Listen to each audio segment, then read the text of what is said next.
In this video, we're going to be covering the heater box of a 110, or as you usually call it, bottom dash.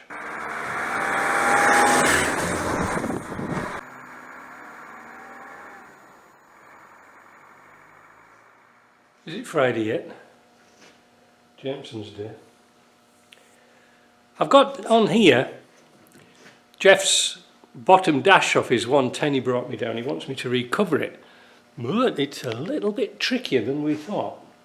Well, somebody's put a big speaker in here, well, that's no problem. We'll just put a piece of steel in that and patch it over from the inside.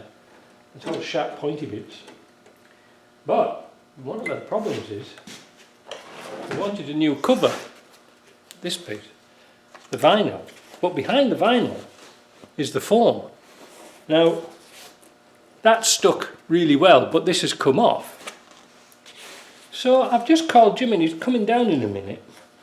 And we're going to see if we can make a cover out of regular foam to go over this, because Jim's an upholsterer, so we're going to see if we can repair that very simply, because it will make our life a lot easier if we can just pick up off these corners to put the holes in.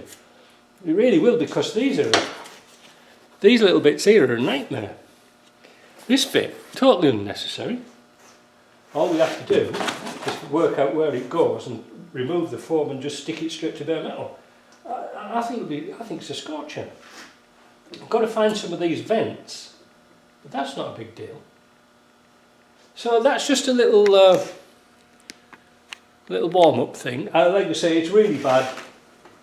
It's all rusty at the back. I'm going to have to take this out and sandblast it and paint it. It's pretty shameful before I put it back on. We've also got the top dash to do. Jim's got some material, and unfortunately I don't think we could get exactly the same pattern as before. It's more like a leathery pattern than that pattern. But it don't matter, because it's beggars can't be choosers really. And of course they put the prices up. So let's see what happens when Jim comes. Right, so Jim's just left. I'll tell you the story so far. We're going to use this 1/4-inch foam. It's a bit grubby at the moment, but we'll soon dust it off. It's because we've been working on this bench. We're going to cover it in a foam like that. But obviously I'm going to weld this up, this bit here. I'll just put a patch on it, held it in with self-tappers, and then I'm just going to tack weld this, run some body filler across it, and take the screws out and run some body filler across it, so it's all nice and flat for when we come to do this. But it's sort of too dark now to do sandblasting, so we'll leave that for till tomorrow. Well, what a miserable job that was. Still, it's cleaned it up. I didn't take all the paint off. I just took the rust off. It is kind of peppered. I put some filler through that. It's amazing how rusty these things can get. It really is. I don't know how they get so bad. But anyway, paint. So here's our bottom dash all welded up. Put some body filler on it. And just give it a quick coat of paint. I put some zinc based primer on this because it was very rusty.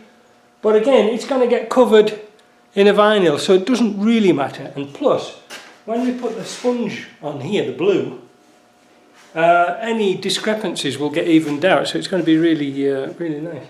I don't do many of these now. But anyway, like I say, I've got a bit of a concern about the vinyl. But that's it. So tomorrow we'll try and get this done. I think what we're going to do first of all, instead of doing everything, I've got one of these, it's like brand new, but for some reason Brickpart didn't put a cover on it. So I haven't got a good cover here, and I don't think Jeff dropped one off, I'm not really sure.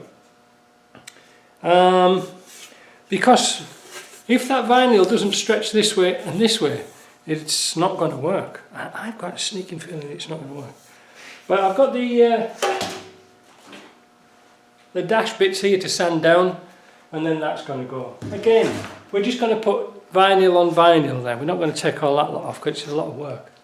And yeah, I might just take the camera down to Jim's shop if we can get in. He's got so much stuff in there we can't get in. Alright, see you in the next video.